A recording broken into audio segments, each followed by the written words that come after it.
Hello. This week I'll get the 4 out. Jesus, it's cold as a bastard. Let's try that shit again.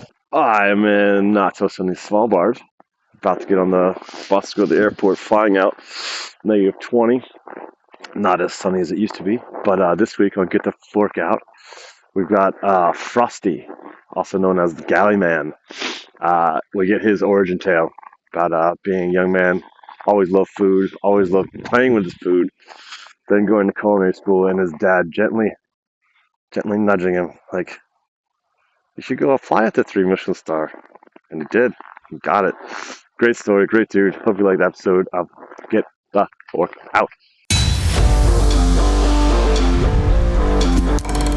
Get the fork out.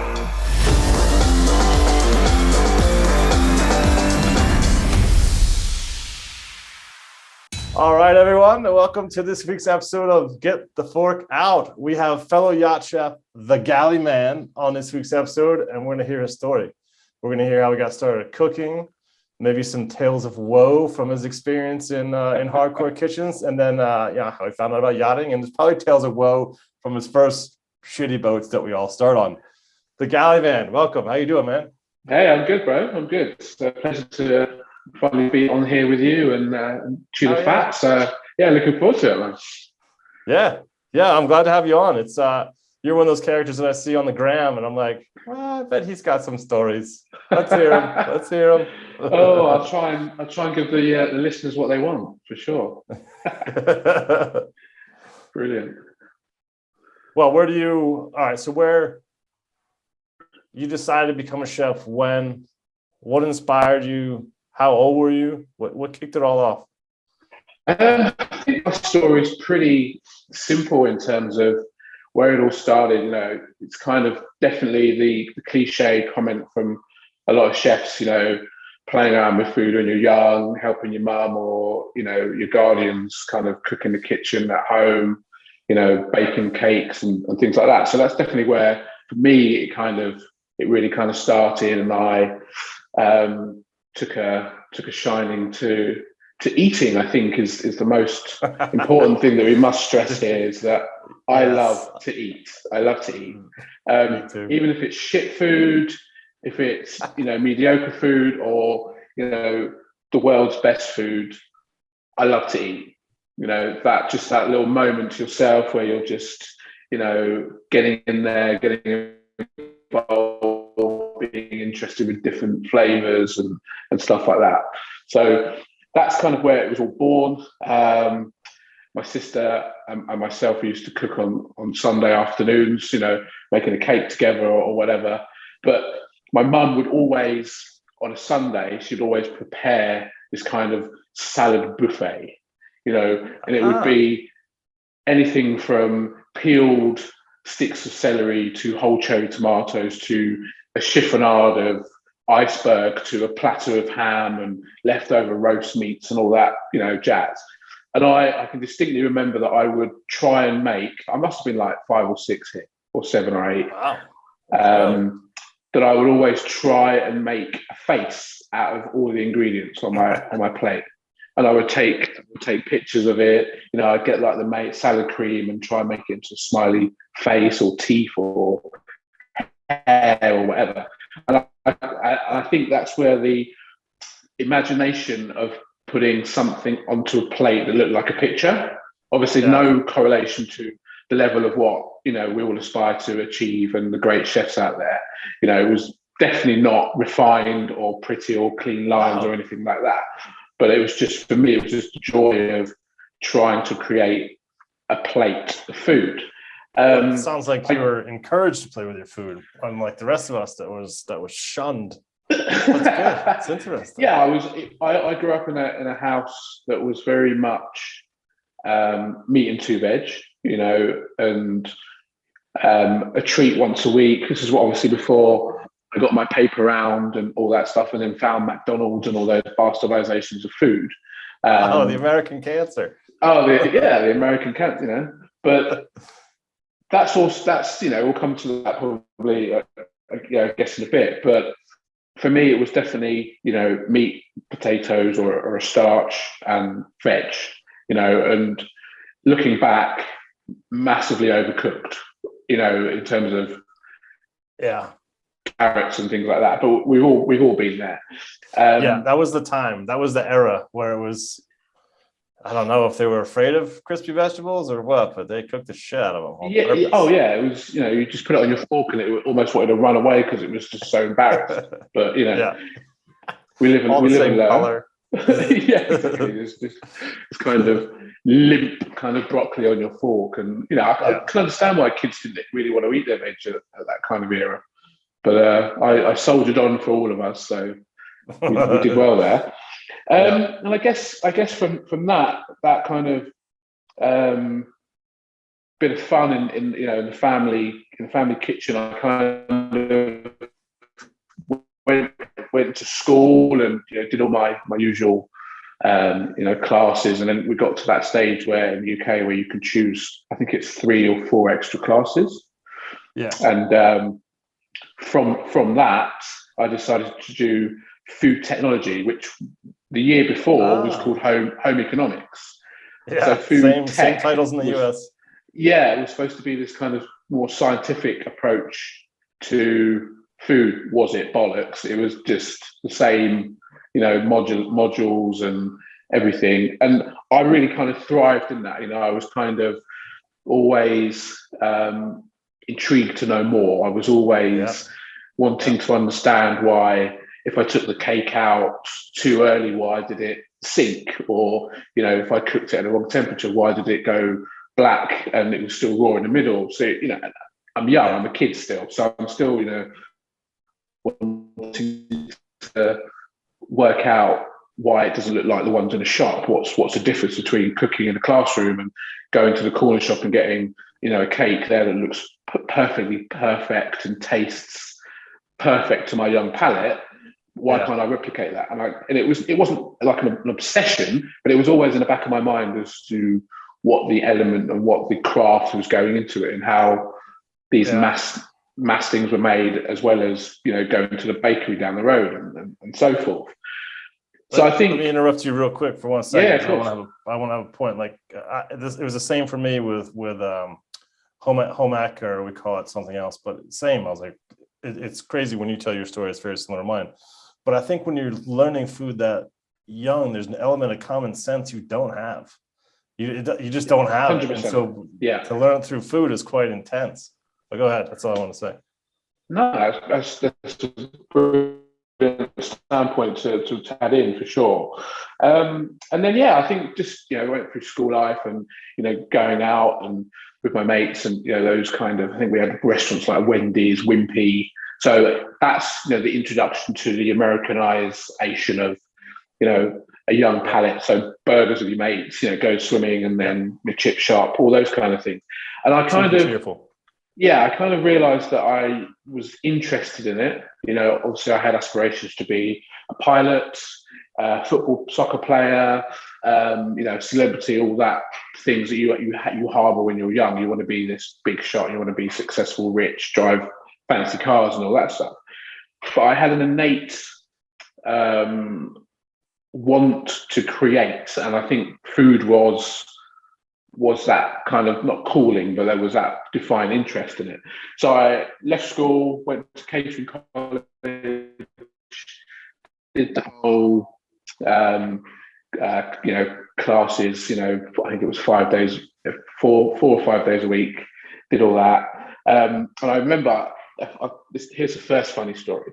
So first day of class, we had this old guy called Mike Jervis. Now he'd had a Michelin star restaurant, knew the who's who of the UK restaurant scene. So he knew Gordon Ramsay, and he would quite happily tell us Brian Turner. So he'd throw out all these big names in the first few classes that we had. And he would tell us about, his Ferrari. We got to saw his Ferrari in the car park, and this is what you can achieve with hard work and all this stuff. I'm like, but we're going to be chefs. Chefs don't all have Ferraris, but anyway, let's we'll live the dream. We'll go with the dream. Anyway, so one day we're all in the class, and he got a phone call, and he had to dash out. So me being the prankster that I am, kind of cottoned on with the other kid in the class that was also a bit of a prankster. So I kind of took the lead, shall we say, a little bit here, and I was like, right, okay, guys, we need to fill up the sinks ready for when chef comes back in, because I'm sure he's probably going to ask us to have all the sinks full of water and ready to go. So there was this kid called Simon that was maybe not the smartest cookie in the packet. And I remember getting a whisk and walking over to him and saying, oh, yeah, just before chef went, he said that you needed to stand there and whisk the water up till it goes really thick. And no word of a lie, this guy picked the whisk, took it off me and started whisking this water. And it was just the funniest thing, because he was sweating and really going for, me, and I think it was Gary, the other kind of class idiot, shall we say, we're really encouraging him to, whisk faster and faster. And then obviously, chef's going to be angry. The chef came back in and he was like, chef came back in and went, which prat, has been telling Simon to whisk the water, and kind of everybody just sheepishly looked over at me, Gary. So that didn't go down so well, but it didn't. That's what you don't think it gained chef's respect a little bit at all? I think inside he probably was probably rolling over in fits of laughter, but I think in front of everybody else he kind of had to outwardly have a stern face. But my relationship with him was great. I learned a lot. We're talking very, very basic. Getting ready for your kind of first job. Boiling an egg. All the cuts of vegetables, and the navarin of lamb, and the doing the perfect jacket potato, and then working in the canteen at college and all that stuff, which isn't enough. It's not enough to. I agree. I did the same. Get chefs into proper kitchens. It's just not enough. It's not. I'll get onto this in a minute. I had a massive baptism of fire when I started my professional career. I went from West Thames College, and my first job was the Waterside Inn. So through Michelin star kitchen. The famous Michel Roux and all the guys down there in Bray. So the story behind that was Gary, as I aforementioned, his dad was, I think, one of the directors for a company called Gate Gourmet that does all the food for airlines in London. So it looks after Gatwick, Heathrow, Stansted. And his father was an ex-pastry chef and was kind of in the melee of all that kind of huge operation. And Gary would always tell me that my dad knows Gary Rose and blah, blah, blah, blah, blah, blah. So he was like, oh, I'm going to get a job working here and working there. Gary now is a mechanic, just so everybody gets the backdrop of kind of Gary's intent, reminding me that he could work anywhere in the world, is now a mechanic. Nothing wrong with being a mechanic. Nothing wrong with a mechanic at all. But obviously we all have our own little journeys and where life takes us. So anyway, he was forever going on about this. And one day we got the bus back to our homes. He lived literally 10 minutes walk from my house. And I walked into the corner shop and picked up the famous Caterer magazine. I'm not sure if that branched internationally, but it was quite a big thing in the UK. So a lot of your subscribers that are English will probably definitely know of this catering magazine. I'm sure. So you'd go in, you'd open this magazine, it would have the latest brat pan, the latest rationale, the latest chef, and all that jazz. But it also had a feature on this particular one of the 10 most influential chefs of that era.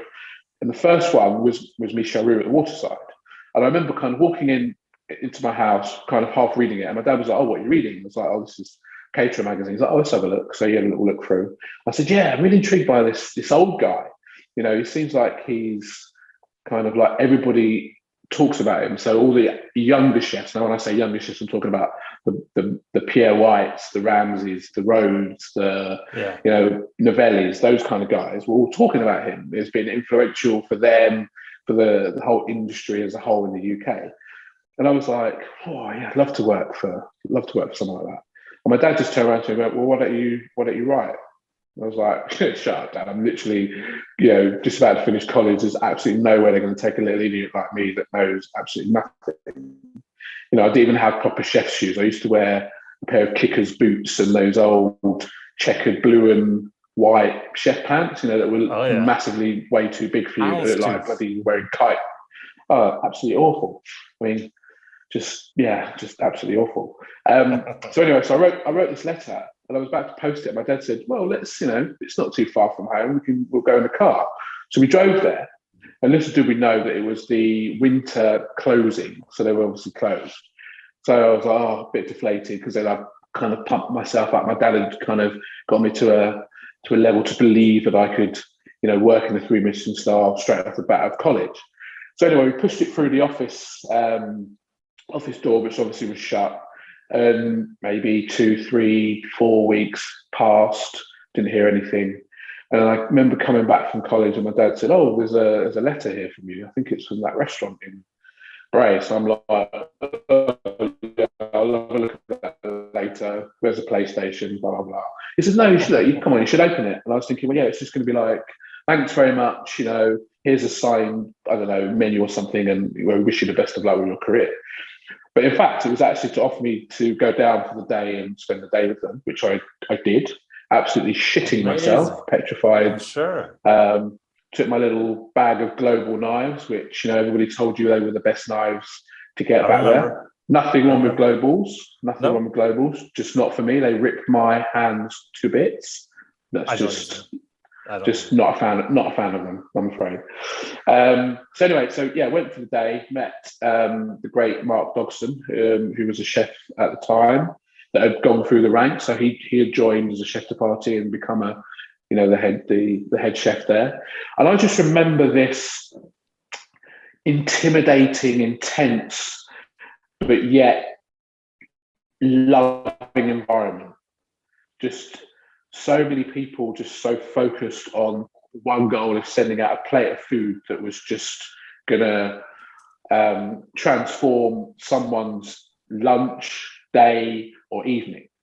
And I remember just the smells and the sounds and the clatter and the buzz, because everything was predominantly said in French. So, all the orders were said in French. So I had to very carefully and quickly kind of grasp what was going on. Yes, I was only there for a day, but I was asked to go and get this from that section and pass it to that section and stuff like that. So it was all kind of it was absolutely. Watching the clogs all just work so well, and so it was almost like watching a ballet performance. A dance. It's referred to that a lot. Just controlled aggression, controlled precision, controlled. I mean, there's other kitchens that I've worked in that aren't or haven't been as calm, shall we say. But this was great. So anyway, I spent the day, and I got called into the office at the end, and I was sat there talking to the chef, and I just had this massive waft of this. For want of a better word, just this class, just this French waft of, I don't know, inspiration. And it was Mr. Roux coming in, smelling of Cartier and that. And there was just this big, booming, deep voice of, "Oh, hello, chef, how are you?" Kind of, in a French, English kind of twang thing going on. And I turned around and I nearly slid off the chair, because it was the great Michel Roux. It was like, "How did you enjoy your day?" Blah, blah, blah. And the chef was like, "Yeah, I was just talking to P, and I was actually just going to come to the point where we would actually like to work here." And I was kind of like, and I was like, yes, I'd love to. And then they both were like, "We don't know what the salary is yet."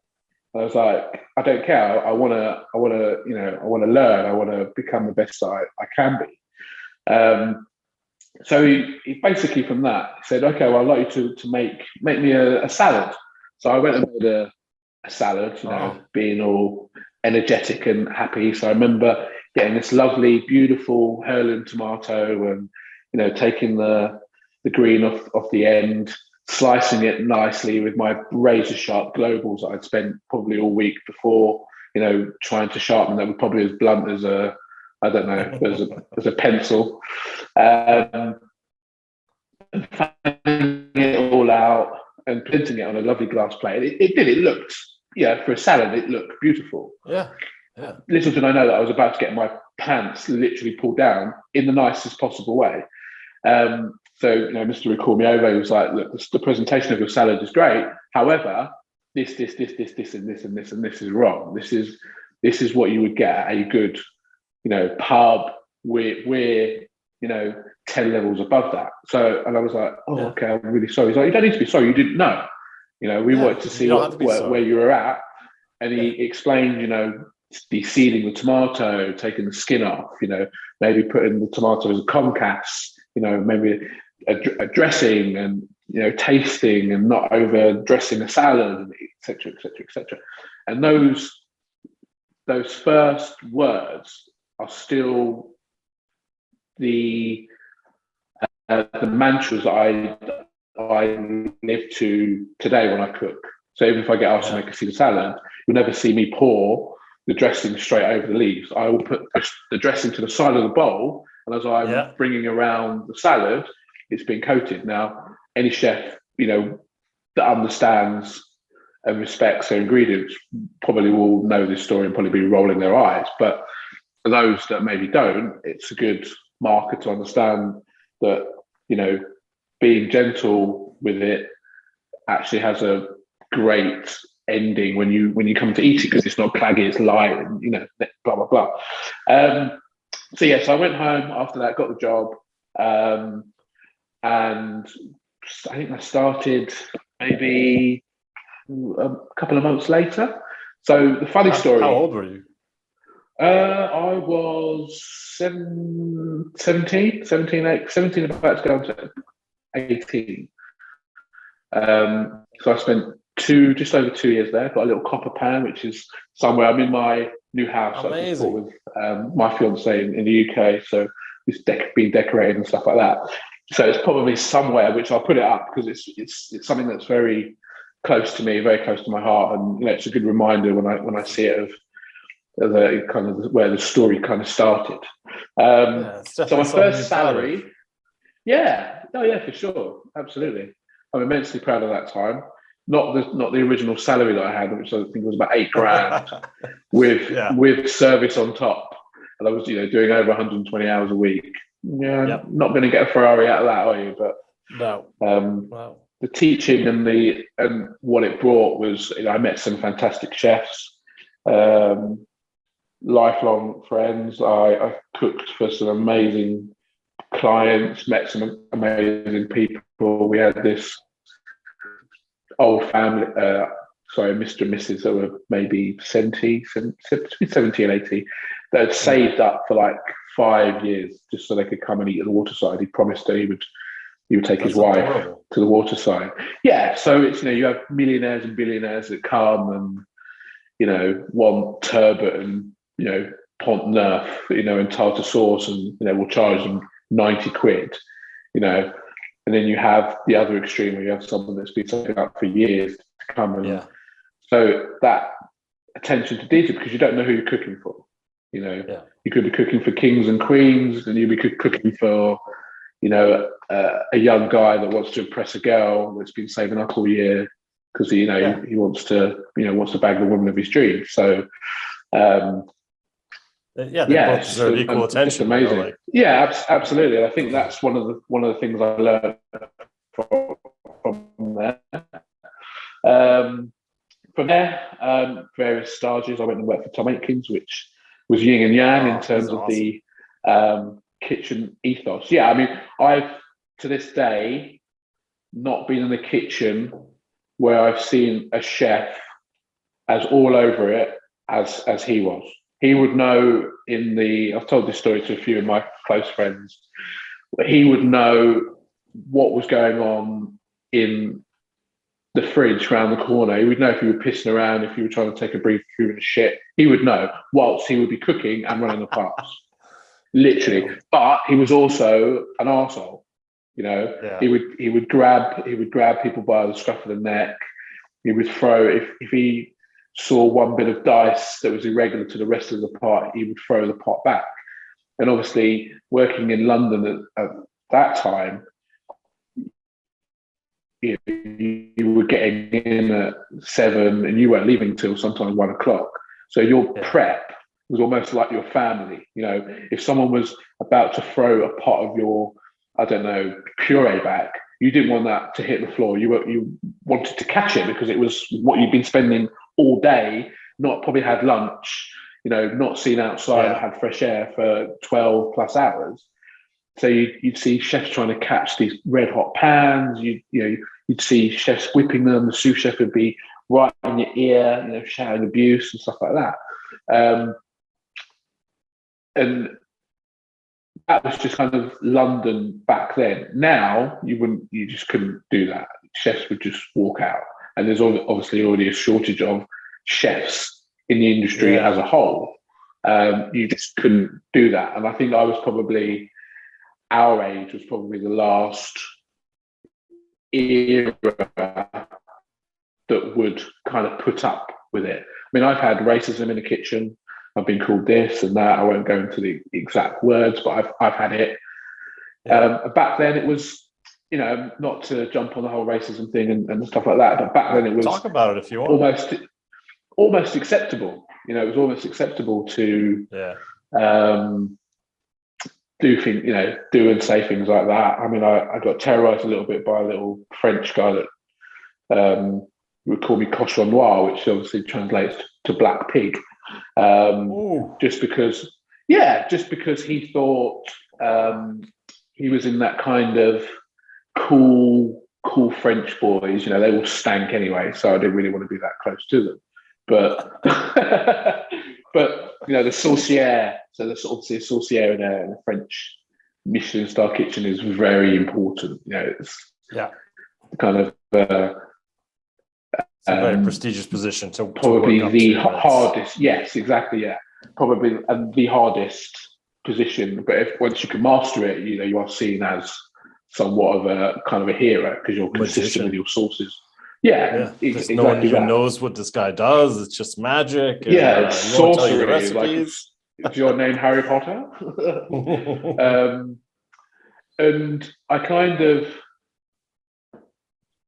just would just blank it out really. And then I used to get terrorized by a chef called Sarah. She ended up marrying the saucier. They had a 1 Michelin star gastro pub down in the south of the UK.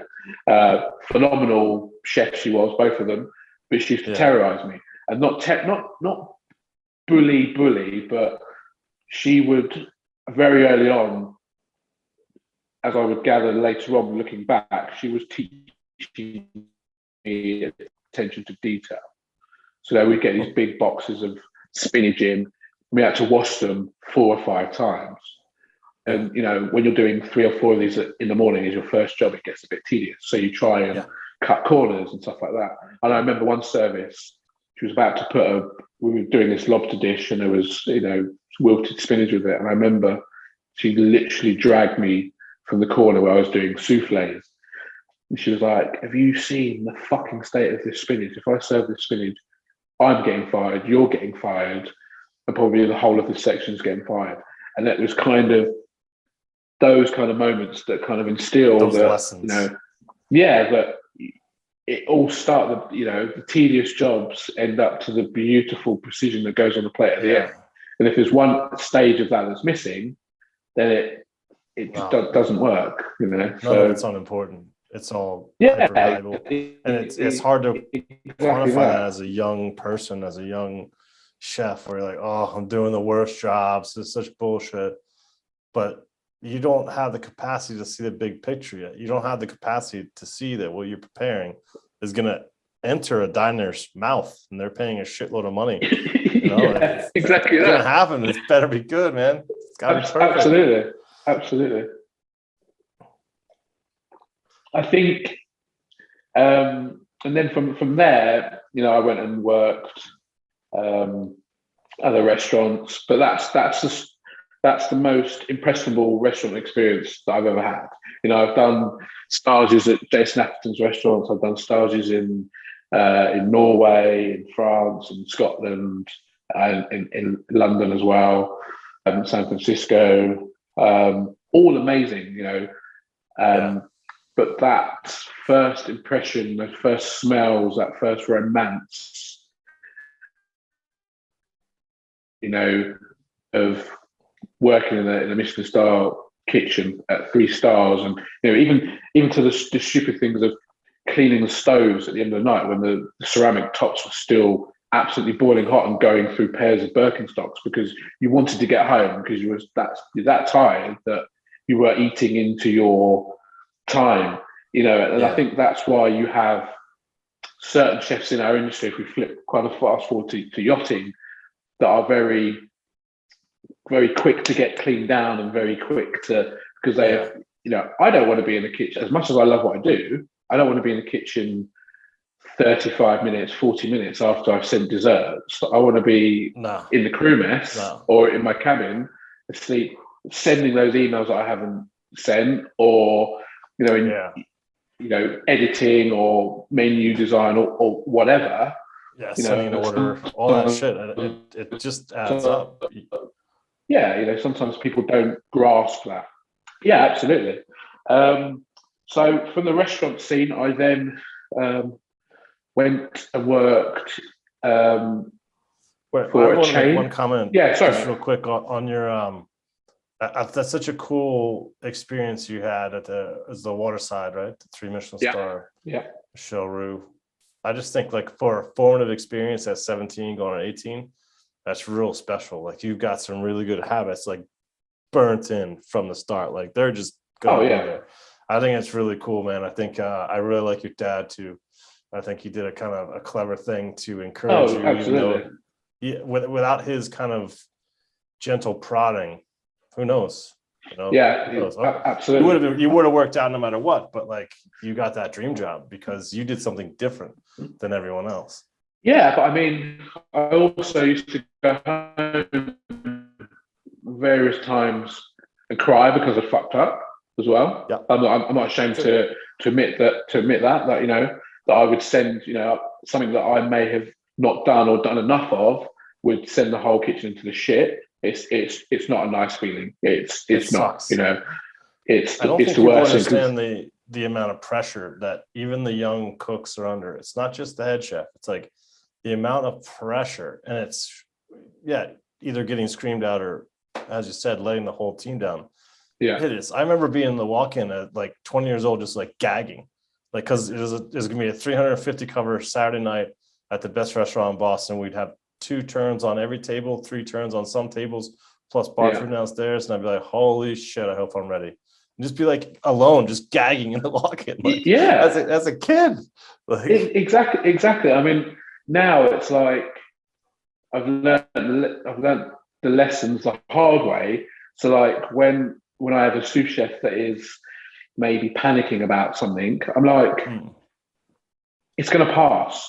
So for a defined, especially in yachting, we're very regimented in terms of how long our services last. It's not like we start at 5:30 and we're getting absolutely smashed until 11 o'clock at night.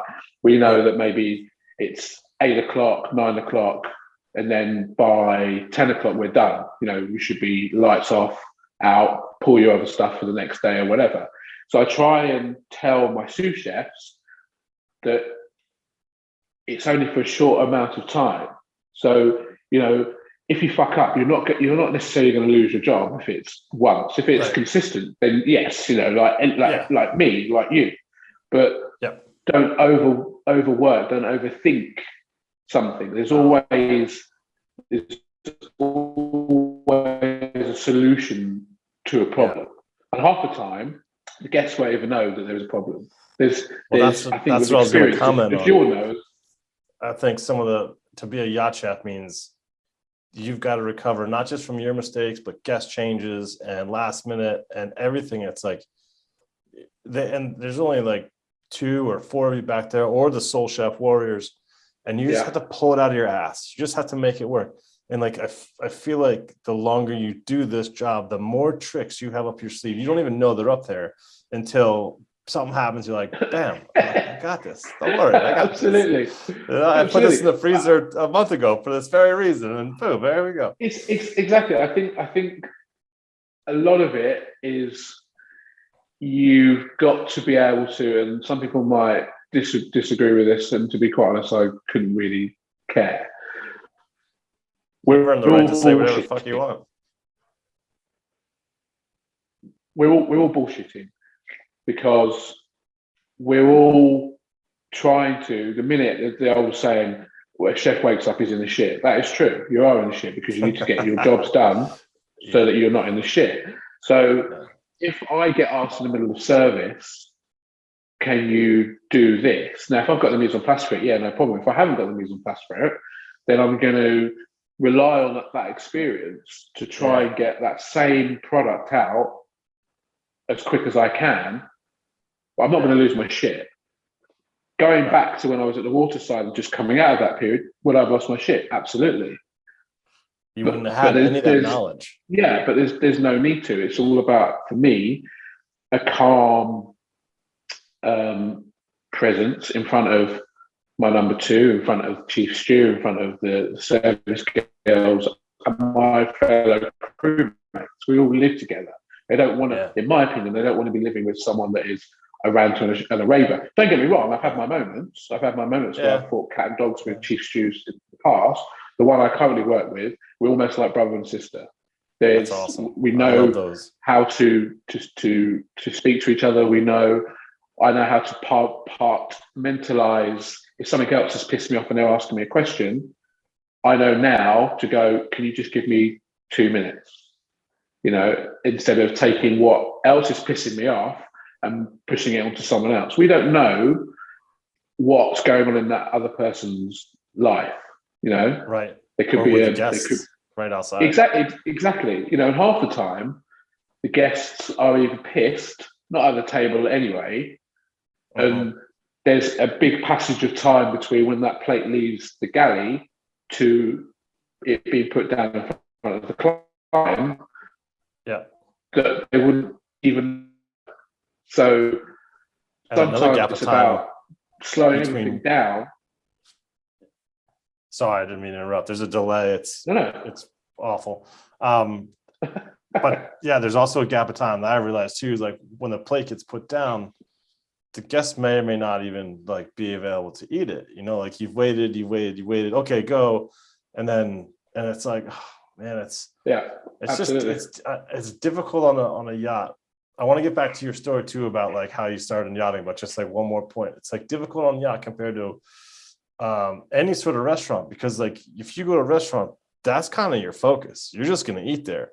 Or in a yacht, it's like, I'm going to go for a paddleboard, or I'm going to go for a shower. And it's like herding cats a lot of times. So, I mean, I would love the percentage of like hot food that enter people's mouths and cold, like the percentage is low.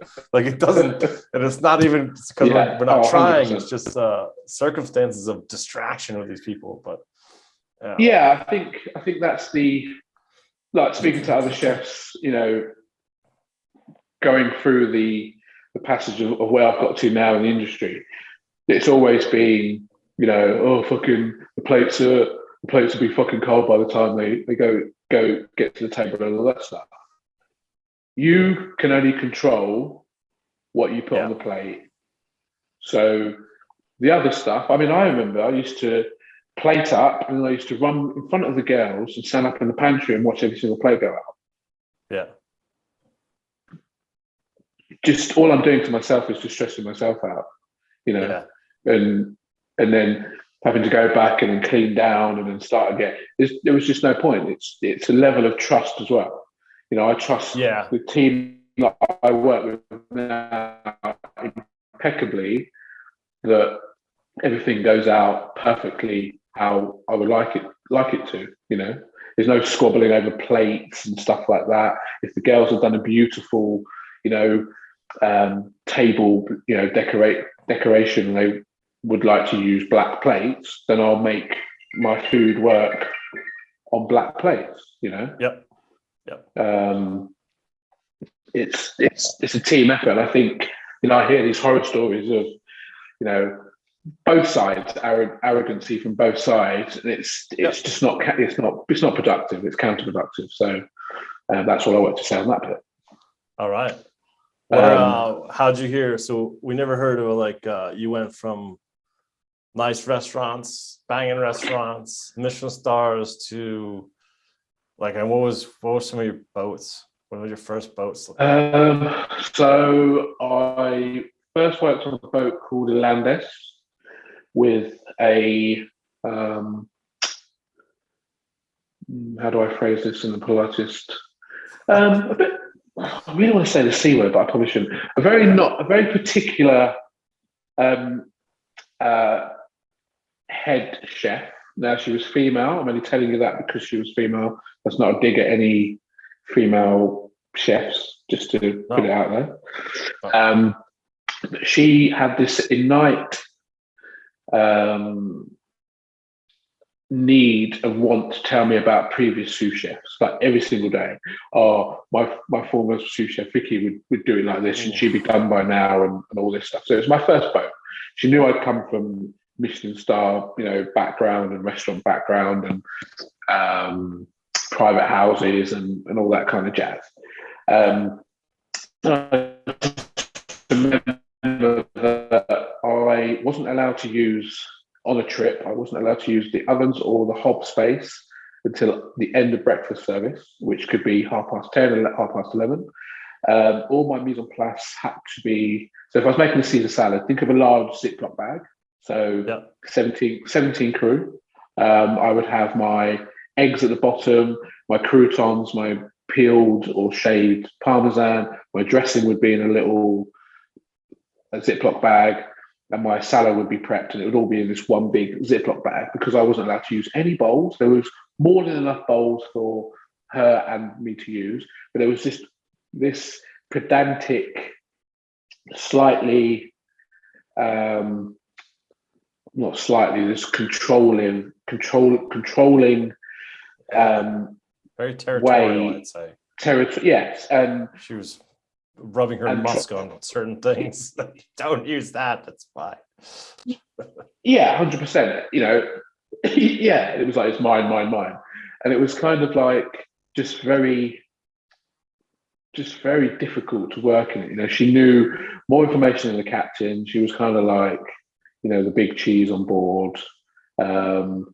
Wait, she actually knew more information, or her Yeah, perception? because she weaseled her way into the boss's wife, so she would find out about when the trips were coming, and she would suggest to the captain this anchorage, and I was talking to such and such last night, and they were talking about going here. So I used to, one of those old school, chefs, that had kind of become the beast in the industry. I know this, recruiter, that's hardcore and all this stuff. I won't name names, but I'm sure that you can probably you do see that in the older versions of some of these personalities, as it's all about the past and who they knew. And yeah, it's like, well, times have moved on, and so I worked with her, and I remember one time I cut some lemon wedges, and I got something like, "You're a Michelin star trained chef, you don't know how to cut a fucking lemon wedge."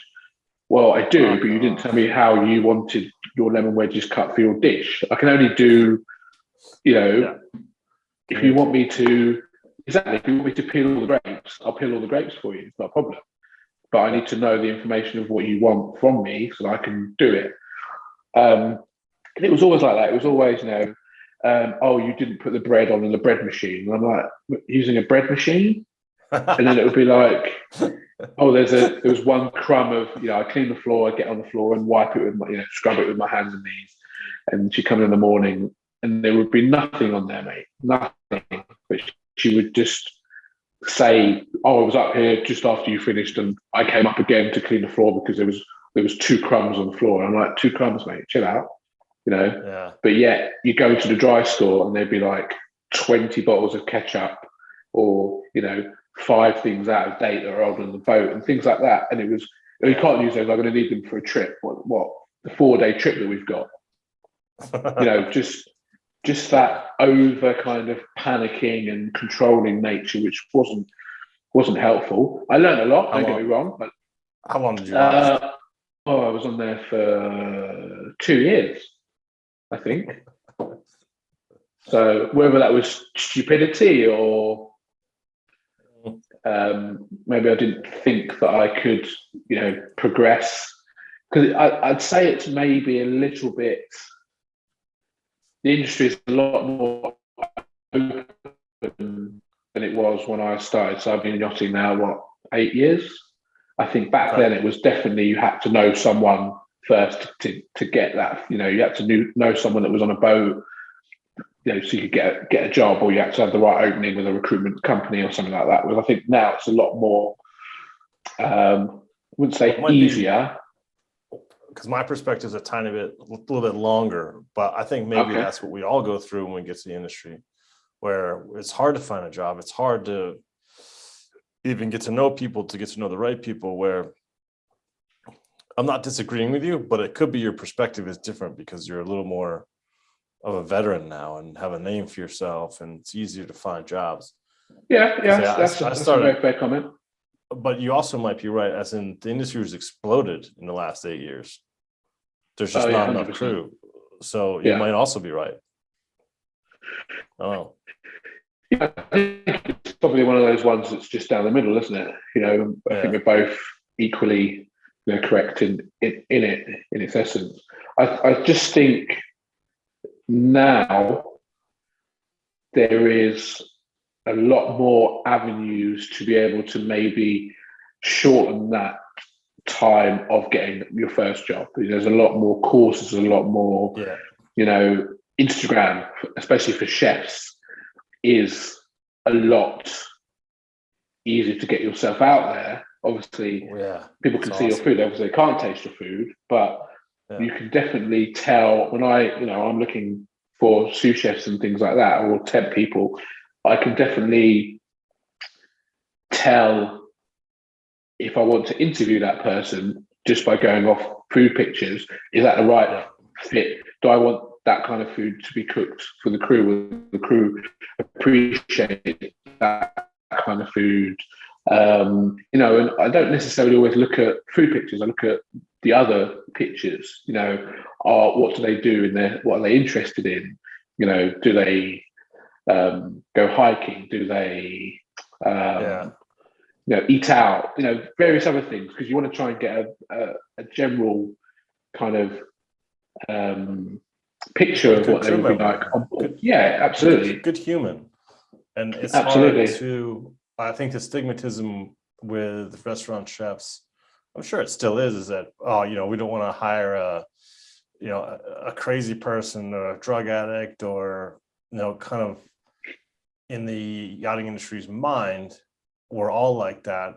And really, it's just like the 1% of the industry in restaurants, or 5%, whatever you want to call it, is kind of like that. But also those people don't win in that industry either. So in order to be good at being a restaurant chef, you can't be any of those things that the yachting industry is fearful of. Not at a good restaurant, you just can't. You won't win. But I do feel like there is that. But in a way, to your story, I'm glad you were there for 2 years, because you probably, through osmosis, just learned the industry better without all the pressure of being a head chef on your shoulders. 100%. And met provisioners and like all this other cool shit. Probably like a year would have been enough, and then a year underneath someone else. And then were you a sous chef again, or would you get a head chef job? What happened? No, I got a head chef job after that. So I went and worked for the infamous Shark Fleet. So back then it was very renowned for people not lasting so long. So in that fleet there was Polaris, Kogo. Mr. Lee. Yeah, Mr. Lee, good old Mr. Lee. See, everybody knows. I did a month charter. I was on Ecstasy, the boat. Every time I say that, everyone's got to do the dumb joke. You worked on Ecstasy. 86 meter fed chip. So we did him for a month, man. Mr. Lee, he was a funny dude. He's a very interesting dude. Very interesting. So, picture Croatia, there's kind of like these floating boats, Polaris, Kogo, Infinite Shades was the boat that I joined as a head chef on. Premier, Galley Man, and we had another little chase boat that would go and get provisions and stuff like that. And I joined, and I remember the first night we got to the anchorage, the boss was hankering to get on the boat. but the boat wasn't ready. But Pelorus was doing this big, welcome dinner and all that stuff, and I've been asked to do canapes. So all I know is, have all your mise en place and everything ready. So off I go on the tender, go over, get on, go to the galley, and it's massive. Pelorus is massive. It's got a pizza oven in there. It's got fucking 4 full-size rationales in there. Everything. It's literally the dream in terms of space set up for a galley operation. Downstairs, walk-in fridges that are probably the size of some interior boats. Just fantastic. I remember going there, shitting myself because it was, my first head chef job in the industry, but also going onto this absolutely prestigious boat. And they were kind of looking at me like, fucking hell, look at you with all your prep. And I was like, oh, shit, sorry. They were like, yeah, fucking, because yes, they were ready, but I think they weren't expecting, I had, all my things in piping bags with labels on. I had my croutons cut down to size. I literally had no prep to do. I was literally ready to do service. I kind of got the whole true picture of the shark fleet and all its interesting nooks and crannies and stuff like that. But that was, I guess, the awakening of the responsibility of, running your own boat, so to speak, ordering, and it never stops. There's always something, which is, I love it. It's what gives me a buzz. I love it too. Kind of, smashing out a dinner and then cleaning down and then going into my cabin and then working on the next menu if I haven't already sent it off to the chief stew and so forth, and the midway. I love it. Maybe some of the deckies can go to the shore for me for like the guest asked for this, but I'm no way I'm gonna have time. And we're gonna be in St. Bart's or Saint Tropez, and they're like, there's a good veg market. They'll have this, and if they have this, grab that. The guests will be stoked. And it's exactly. Like, I think as all chefs, and I'm gonna get called out on this, I'm sure, but like even especially as yacht chefs, all we do is solve problems. And that's why we're good at it, I guess, and that's why we love it for sure. Is that every day is different. It's always dynamic, and you're either good at it and you enjoy it, or you hate it. You get the fuck out, because that's what it is. Because it's never going to be, provisions are going to come here. Then no, they're not. We won't even be there. You're like, exactly. Right. You need to know how to put those fires out with still having a smile on your face and getting the same standard of food out for sure. And I think that probably alludes very much into the sous chefs that are pushing to become head chefs. We've obviously privately spoken about an experience that I've just gone through a few months ago, where somebody felt that they were ready when perhaps they weren't ready. Attitude-wise, cooking ability, up there, but cooking is the easy part. Exactly that, and I think you have to be able to balance both of them, whilst the 4th, 5th, 6th, 7th, 8th element of other things comes in. When you're in the middle of breakfast service sending out breakfast and the captain comes in and wants breakfast, or you get a call from the provisioner saying that your delivery is stuck in customs and other bits, and then they want to go ashore, can you do a picnic, while still trying to keep the same composure and consistency. These are the elements that I think a lot of the ones coming through don't necessarily grasp, and it might be age, it might be experience in cooking. I think some of them are a little bit blind to saying it, but then they get the whole, but I cook better than my head chef. And great if you cook better for your head chef, but can you run a galley better than your head chef? Because until you can do that, you're not ready to be a head chef. That's my opinion, and I might get gunned for that, but That's No, kind of how it is. I think it's easier. I'm not saying cooking for the crew is easy, especially these days with all the allergies and food preferences and all that shit. But it is, and it's also monotonous. But that monotony gives you kind of some protection in terms of you're going to work these hours these days, even when there's guests on board. And then hopefully, in the right scenario, you're going to help the head chef put out fires. Because that's all that dude or dudette is going to do all day. Is just put out guest fire after guest fire after guest fire, and their guests, they could do whatever they want. Like this is the part that we had to deal with, and that also is the fun part of the job. But I think it's easier for a sous chef to be like, oh yeah, okay, well, can you have all these plates in the air? That's a thing. It's a lot different.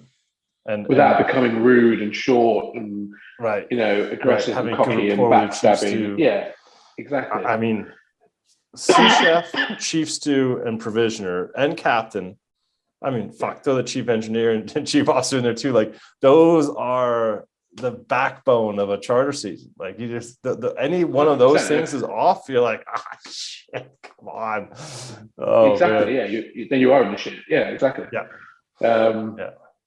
Yeah, it's just a very interesting perception because I love cooking for the crew, and I've had it in the past where I've said, no, I'll cook dinner for the crew. It's like, oh no, that's my job. So I'm not taking your job. I'm not trying to, unless I'm having complaints about your crew food, then I will maybe do crew dinner to show you what can be done in the time, how clean you can work, and the standard that's required. I've done that on a few occasions because sometimes certain people that you talk to, you just put some money in the meter, mate. Yeah, exactly. Oh no, I can still hear. Don't pay attention to the man behind the curtain. Just keep talking. Fantastic. And I think I've literally almost lost my train of thought. I don't know. Where was we going with that? You were talking about like cooking for crew just for the hell of it, which is fun. Obviously, yeah, it's not the same. It's not. Mate. That's no. Oh well. Oh well. We're almost at our hour anyway, but let's keep going, man. So, all right. So, tell us, what was your first head chef job? As I look for some other source of light. My first head chef job was Infinite Shades, which I thoroughly enjoyed. And then what? Croatia, then what happened after Mr. Lee? And then after Mr. Lee, you should you might get in trouble. I was gonna watch this. after that, what did I do after that? It's a very good question. Ooh, I literally got, when you just get, you've done stuff, but you just can't remember what you've done. Did you like freelance around for a bit?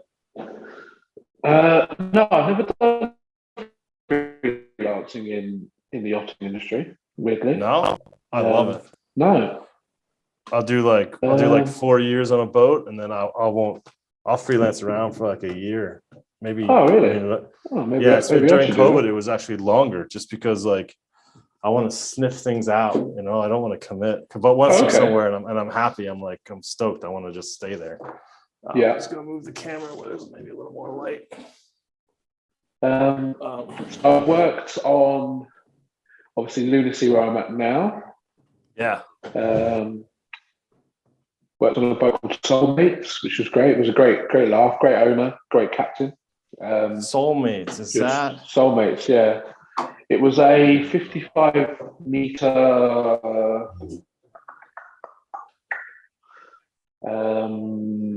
Heeson. Okay, good boats. The Dutch. Yeah. Fan of the Dutch. Yeah, good boat. Too small for me, but my lifelong mate Daryl, who's now the sous chef on that absolute beast of a boat. It'll come to me at some point. He's on a 140 meter now. Great chef. Great guy as well. Good friend to kind of go into battle with. But yeah, we used to have a captain that always used to come in all the time, and we'd just be chatting shit all the time. It's almost like just like a boy, almost like a boys' club.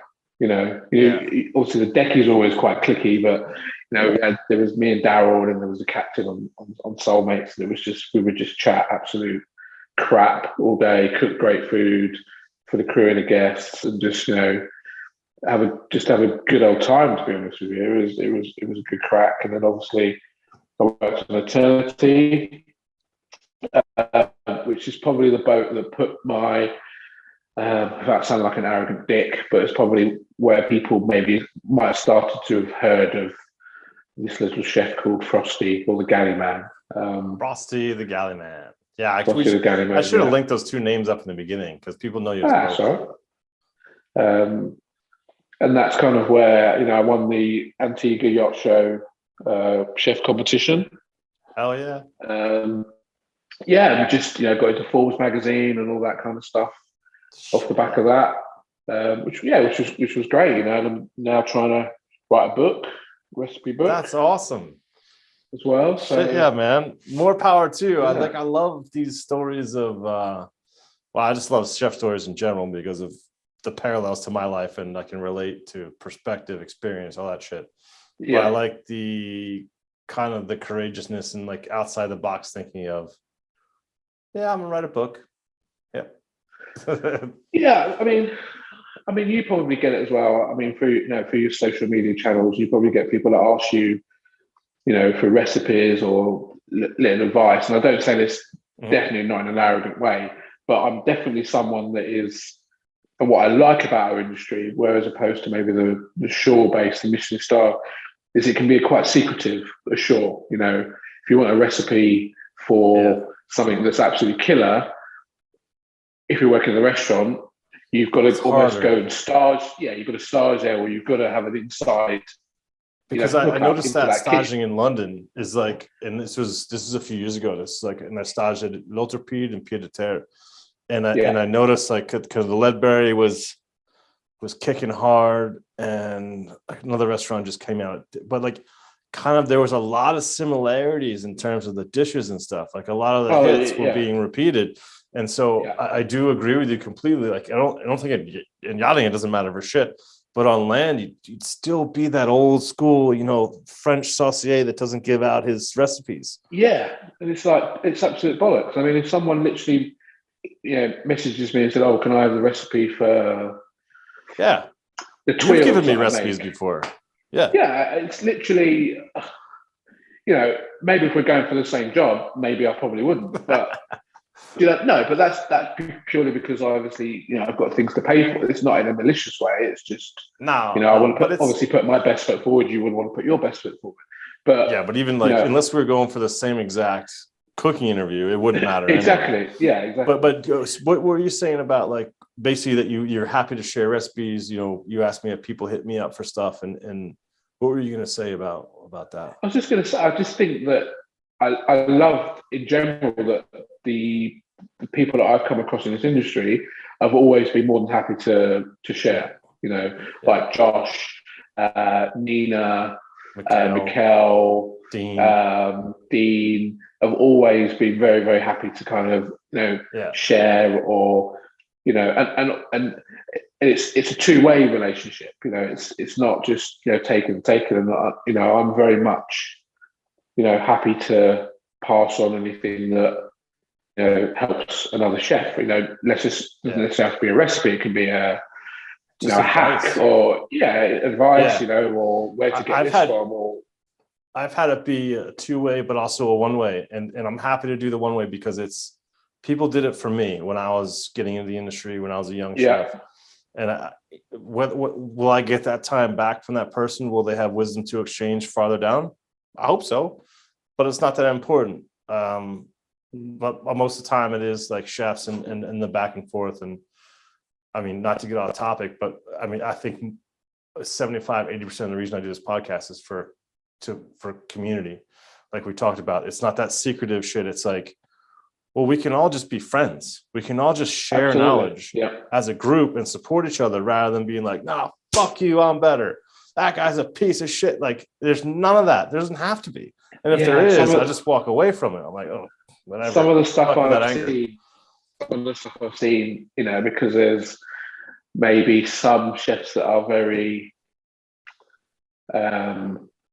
happy to share their thing. I share my food or the laughs and jokes, the bits of banter and stuff that you probably see on my stories or in my feed, because A, I do it for myself. B, I take this job seriously, but I also don't take this job seriously. For me, I have to keep cooking fun. I have to keep cooking relatively relaxed for me to be able to put my best foot forward. Once it becomes stiff and stressful and chaotic and all heavy, for me, I don't enjoy what I'm doing. Well, you hit on it in your story about walking into that 3 Michelin star kitchen for the first time, and it was serious, but there was some joking around. There was some, and that's what I love, that banter and that back and forth that we've had to, but we've been able to have access to our whole careers of just talking shit while you do stuff that, is it serious? Yes. You need focus? Yes. Is it going to change the world? No. So we can have this back and forth, and you can make fun of me, I can make fun of you, and it's like, let's do it. Like, let's just fucking talk shit. Exactly.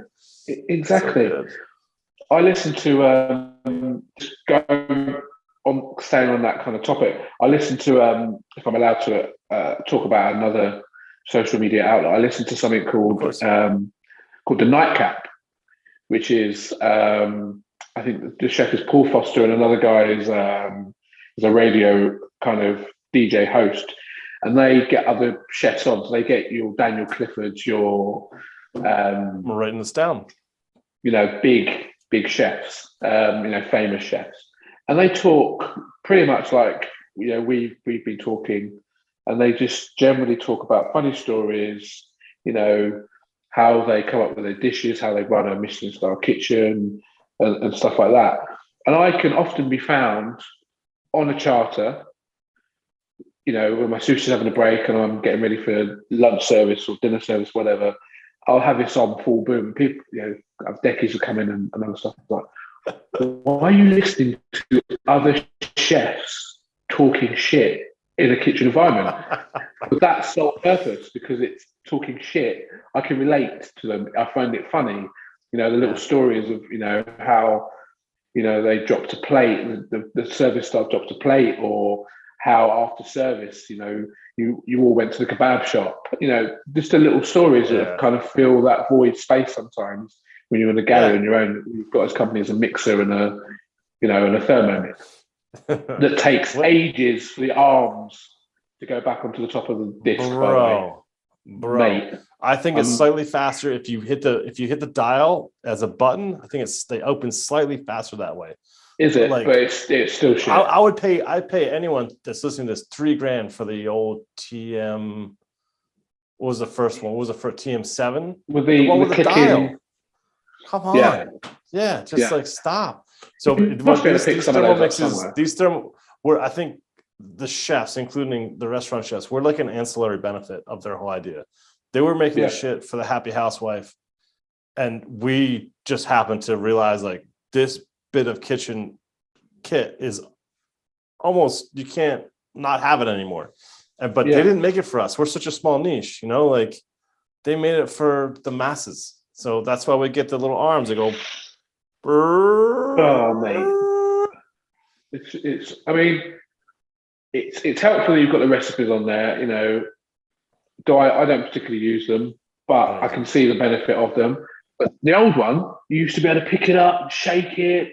You'd have that much puree in there, and you wanted it absolutely perfect, and you would shake it, avocados, and throw it around the whole kitchen and stuff like that. And it just I toast my spices. I toast my spices in there, and then dust them up. So in order to do that, I gotta tilt it and then bang the corner of it, because I need the blade to hit the corner, otherwise it doesn't work. Brilliant! It's brilliant. It's absolute, brilliant bit of kit. I love it. I love all the modern bits of equipment that we've got, but I also love the romance of just getting an absolute, stunning rondelle, braising, cooking the old-fashioned way, cartouche. So I like, both elements of, so we say an amalgamation of new and old, Yes, bringing the something old new. and the new. Yeah. I am a spoiled bitch. Like I love cooking in a yacht galley. I hate cooking in a home kitchen, where I look at what some other wonderful human in my life, probably friend or family, has bought. They have access to a chef, but they did not ask for advice, and they bought some trash. And then I'm supposed to like work twice as hard or something half as good. And I was like, oh, come on, guys. Like, just send me an email. I'll send you 3 options, 3 different price points of something good, something intelligent, something a chef would use. But I struggle with that. How about like ovens? I think that's the biggest thing. Like, yeah, of course, induction. But once you have a rationale, you're like, oh God, you just look at it's basically like a weird hot box that just doesn't do shit. Like when I look at a normal oven, it's brutal, man. I don't know. Like I said, I'm a spoiled bitch. So it's no. I mean, it's I'm obviously we're renovating the house here. We've got gas downstairs, and it's like, oh, shall I cook? No, I'll cook tonight. I just love gas. Yeah. I love, and slowly but surely, the kitchen is almost going to be as well kitted out as a galley kitchen. There's going to be a water bath and all that stuff, because excellent for me, it's an extension. When I'm on leave, I can try new little ideas.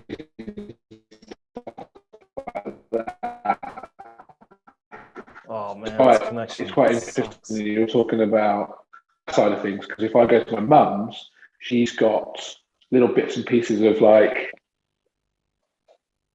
He's still there. Yeah, it's been hit and miss the whole time. I checked the speed before we had it. It was like, oh, okay. But yeah, it just dove out a little bit for a while. But yeah, so basically you were saying at some point we'll have to say goodbye, because it keeps saying like it's unstable. But yeah, it's my internet here. I'm in the mountains. Well, I'm not. I'm just up north where it's flat, but I'm in the middle of nowhere. You still there? Yeah, yeah, I'm still here. All right. So what were you saying?